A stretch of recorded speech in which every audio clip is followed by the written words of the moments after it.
పళనిస్వామి వారి మాటలు విన్న తదుపరి నాకు వింతగా తోచి, స్వామి, మాధవుడు శ్రీవల్లభుల వారి దివ్యమంగళ రూపమును దర్శించను.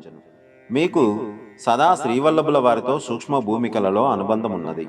మరి నాకు వారి నామమే గాని రూపము తెలియదు గదా, నేను వారిని ధ్యానించుట ఎట్లు అని వారిని అడిగితిని.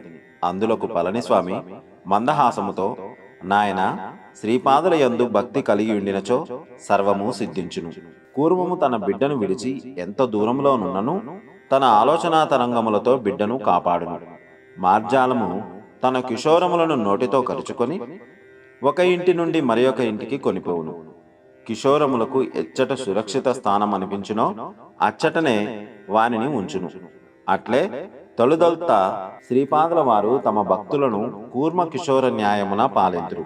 కొంత పరిణితి సాధించిన తదుపరి మార్జాల కిషోర న్యాయమున భక్త పాలనము చేయుదురు. తదుపరి మర్కట కిషోర న్యాయమున భక్త పాలనము జరుగును. ఇందు కిషోరమునకు తన తల్లిని ప్రయత్నపూర్వకంగా అంటిపెట్టుకొనవలసిన అవసరం ఉన్నది. ఇంకనూ పరిణితి సాధించిన పిదప తల్లి చేప వెంటబడి స్వేచ్ఛగా పయనుంచు పిల్ల చేపల వలె భక్తులుందురు. నీవు ధ్యానమున కూర్చున్నప్పుడు వారే నీకు దర్శన భాగ్యమును ఇత్తురు. శ్రీవల్లభులు అతి ముఖ్యమైన భవిష్య నిర్ణయము ఏదో చేయదలంచి నన్ను సూక్ష్మరూపంలో ఈ మహత్తర దినమున కురోపురము రమ్మని సెలవిచ్చినారు. ధ్యానములో వారి ఆజ్ఞ ఏ క్షణమున అగునో ఆ క్షణముననే కురోపురము పోయేదను. అచ్చట ఏదో మహత్తరమైన సంఘటన జరగబోచున్నది.